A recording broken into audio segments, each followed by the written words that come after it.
Welcome friends. Raja Rani இன்னைக்கு எபிசோட்ல வந்த இன்ட்ரெஸ்டிங்கான சீன்ஸ் பத்தி பார்க்கலாம். கத்தி கணேசன் போலீஸ்ல இருந்து தப்பிச்சு இப்போ மார்க்கெட்டுக்குள்ள ஓடிடுறான்.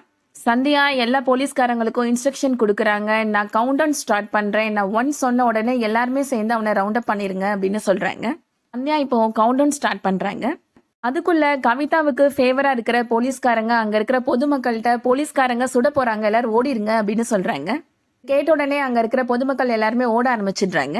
கத்தி கணேசன் அங்க ஓடிட்டு இருக்கிற ஒருத்தனை பிடிச்சு அவன் கழுத்திலே கத்தி வச்சிடுறான். சிவகாமியுமே இப்போ அங்க வராங்க. என்னப்பா பிரச்சனை இங்க அப்படின்னு அங்க இருக்கிறவங்ககிட்ட கேக்குறாங்க. இது ரவுடி பையன் பிரச்சனை பண்றாமா அப்படின்னு சொல்றாங்க. சந்தியா இப்போ அந்த கத்தி கணேசன்ட்ட சொல்றாங்க, இப்ப நீ கத்தியை கீழே போடலைன்னா நான் ஷூட் பண்ணிடுவேன் அப்படின்னு சொல்றாங்க. நீ சொல்றதெல்லாம் என்னால கேட்க முடியாது அப்படின்னு சொல்லிட்டு அந்த கத்தி கணேசன் பிடிச்சு வச்சிருக்கிறவனை குத்துறதுக்காக போறான்.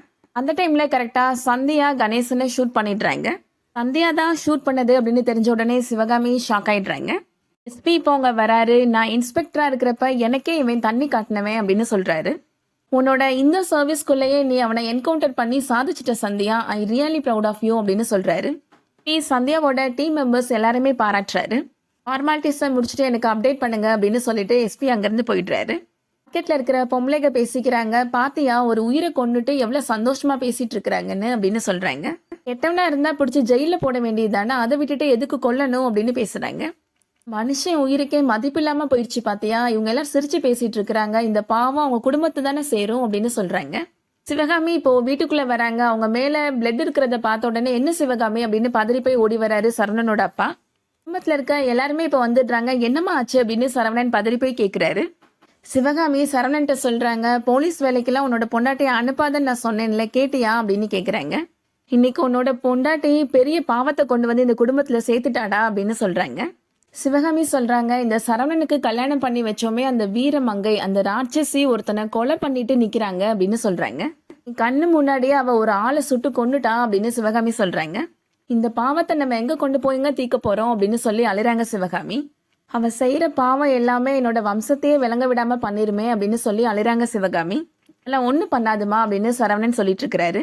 சிவகாமி அவங்க கட்டியிருந்த புடவைய மாத்திட்டு வந்துடுறாங்க. பழைய புடவைய தீ வச்சு கொளுத்திடுறாங்க. ரத்தக்கரை படிஞ்ச இந்த புடவையை நான் கொளுத்திட்டேன் அப்படின்னு சொல்றாங்க. ஆனா நம்மளோட குடும்பத்துக்கு அவ கொண்டு வந்து சேர்த்திருக்கிற பாவக்கரையை நான் என்ன பண்ணி தீப்பேன் அப்படின்னு சொல்றாங்க. சிவகாமி இப்போ பூஜை அறையில உட்காந்து சாமி கும்பிடுறாங்க. சந்தியா பெரிய பாவத்தை கொண்டு வந்து சேர்த்துட்டா அப்படின்னு சொல்றாங்க. என்ன பிரயாச்சித்தம் பண்ணி இந்த பழி பாவத்துல இருந்து மீண்டு வருதுன்னு எனக்கு தெரியலமா அப்படின்னு சொல்லி வேண்டிக்கிறாங்க. சந்தியா இப்போ வீட்டுக்கு வராங்க. சரவணன் சந்தியாட்ட கேக்குறாரு, என்னங்க அம்மா என்னென்னமோ சொல்றாங்க அப்படின்னு சொல்றாரு. நீங்க யாரையோ சுட்டு கொண்டுட்டதா சொல்றாங்க அப்படின்னு சொல்றாரு. என்னங்க ஆச்சு சொல்லுங்க அப்படின்னு கேக்குறாரு சரவணன். வேற வழி இல்லைங்க, அவனை நான் கொல்லாம விட்டுருந்தேன்னா அவன் பல பேரை கொண்டிருப்பான் அப்படின்னு சொல்றாங்க சந்தியா. அவனை என்கவுண்டர் பண்ணணும்ன்றது எஸ்பியோட ஆர்டருங்க அப்படின்னு சொல்றாங்க சந்தியா. அப்போ உங்களுக்கு கொடுத்த வேலையை தான் நீங்க பண்ணிருக்கிறீங்களா, இப்பதாங்க எனக்கு நிம்மதியா இருக்கு அப்படின்னு சொல்றாரு சரவணன். அம்மா நேரா பார்த்து பயந்து போய் என்னென்னமோ சொல்லிட்டாங்க, அவங்க சொன்ன உடனே எல்லாருமே பயந்துட்டோங்க அப்படின்னு சொல்றாரு சரவணன். சிவகாமி இப்போ அவங்க வராங்க. என்ன சரவணன், அவ ஒரு கொலையை பண்ணிட்டு வந்து நிக்கிறா, இப்பதான் நிம்மதியா இருக்குன்னு சொல்லிட்டு இருக்கிற அப்படின்னு கேக்குறாங்க. அவளை கண்டிக்க வேண்டிய நேரத்துல அவளுக்கு கொம்பு சீவி விடுற நீ அப்படின்னு சொல்றாங்க சிவகாமி. சந்தியா இப்போ விளக்கம் கொடுக்குறாங்க. அங்க இருக்கிற சிச்சுவேஷன் உங்களுக்கு புரியல அத்தை அப்படின்னு சொல்றாங்க. என்ன அவனை கொல்ல சொல்லிதான் ஆர்டர் கொடுத்தாங்க, ஆனா நான் அவனை உயிரோட பிடிக்கணும்னு தான் நினைச்சேன் அப்படின்னு சொல்றாங்க. ஆனா அவன் ஒரு போலீஸ்காரரையே கொலை பண்ண பார்த்தான் அப்படின்னு சொல்றாங்க. அதான் வேற வழி இல்லாம அவனை சுட வேண்டியதாயிடுச்சு அத்தை அப்படின்னு சொல்றாங்க. சிவகாமி சொல்றாங்க, இங்க பாரு, இனிமே உன்னோட வாயால என்ன அத்தனை மட்டும் கூப்பிடாத அப்படின்னு சொல்றாங்க. அதுவே எனக்கு பாவத்தை கொண்டு வந்து சேர்த்துடும் அப்படின்னு சொல்றாங்க. சரவணன் சந்தியாவுக்கு சப்போர்ட் பண்ணி பேசுறாரு. ஒரு உசுரை கொண்டுட்டு அதை பத்தி கொஞ்சம் கூட பயமே இல்லாம ஒருத்தியால நிக்க முடியுமா, ஆனா இவன் நின்னா அப்படின்னு சொல்றாங்க சிவகாமி. ஒருத்தருக்கு கை குலுக்கிக்கிட்டு பாராட்டிட்டு நின்னாங்க அப்படின்னு சொல்றாங்க சிவகாமி. செத்தவனுக்கும் ஒரு குடும்பம் இருக்கும்ல, அந்த குடும்பத்தோட நிலைமையை நினைச்சிருந்தானா இவளுக்கு சிரிப்பு வந்திருக்குமா அப்படின்னு சொல்றாங்க. இந்த மாதிரி ஒரு அரக்கியா இருக்கிறாளே அப்படின்னு பார்த்துதான் நான் திகைச்சு போய் நின்னேன் அப்படின்னு சிவகாமி சொல்றாங்க. தீராத ஒரு பாவத்தை என்னோட மகன் தலையில வந்து நீ சுமத்திட்ட அப்படின்னு சிவகாமி சொல்றாங்க. சரவணன் அப்பா சொல்றாரு, சிவகாமி நீ பதட்டத்துல வார்த்தையை விடாத அப்படின்னு சொல்றாரு. நீ நிதானமா இரு, போலீஸ் வேலையில இதெல்லாம் சகஜம்தான் அப்படின்னு சொல்றாரு.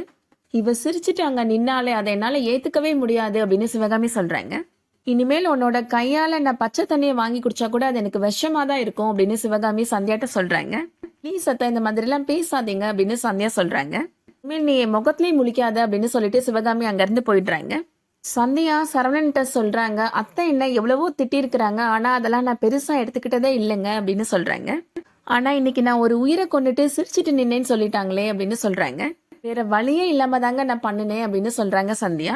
சரவணன் சொல்றாரு, அம்மா வந்து விஷயத்த சொன்ன உடனே நீங்க பாதுகாப்பா இருக்கிறீங்களான்றத பத்தி தான் நான் யோசிச்சேன் அப்படின்னு சொல்றாரு. அத்தை இனிமே என் கூட பேசாம போயிருவாங்களோன்னு எனக்கு பயமா இருக்கு அப்படின்னு சந்தியா சொல்றாங்க. நாளைக்கே அம்மா சமாதானம் ஆயிருவாங்க, அப்புறம் கொஞ்சம் கொஞ்சமா பழையபடி பேச ஆரம்பிச்சிருவாங்க அப்படின்னு சரவணன் சொல்றாரு. இன்னும் 2 நாளைக்கு அப்புறம் அவங்களே சந்தியான்னு உங்ககிட்ட பேச வந்துருவாங்க அப்படின்னு சரவணன் சொல்றாரு. சந்தியா நான் கொஞ்ச நேரத்துல வந்துடுறேன் அப்படின்னு சொல்லிட்டு வெளியில வராங்க. சந்தியா இப்போ சாமி அறையில உட்காந்து வேண்டிக்கிறாங்க. நான் எந்த மாதிரி நிலைமையில அந்த கணேசனை சுட்டேன்னு உனக்கே தெரியும் அப்படின்னு சொல்றாங்க. அவனை நான் ஷூட் பண்ணாம இருந்திருந்தேன்னா ஒரு நேர்மையான போலீஸ் அதிகாரியை அவன் கொன்றுப்பான் அப்படின்னு சொல்றாங்க.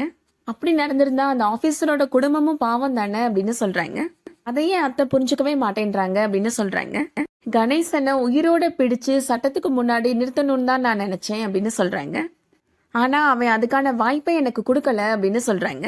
கணேசன் கெட்டவன் தான், நான் பண்ண காரியத்தினால அவன் குடும்பம் எந்த விதத்திலையும் பாதிக்கப்படக்கூடாது, நீங்க எல்லாரும் தான் துணையா இருக்கணும் அப்படின்னு சாமி கிட்ட வேண்டிக்கிறாங்க. சரவணன் அதை நின்று பார்த்துட்டு இருக்காரு. அதோட இன்னைக்கான எபிசோட் முடியுது. இந்த வீடியோ உங்களுக்கு பிடிச்சிருந்துச்சுன்னா லைக் பண்ணிக்கோங்க. ரெகுலர் சீரியல் அப்டேட்ஸ்க்கு நம்ம சேனலை சப்ஸ்கிரைப் பண்ணிக்கோங்க. தேங்க்யூ.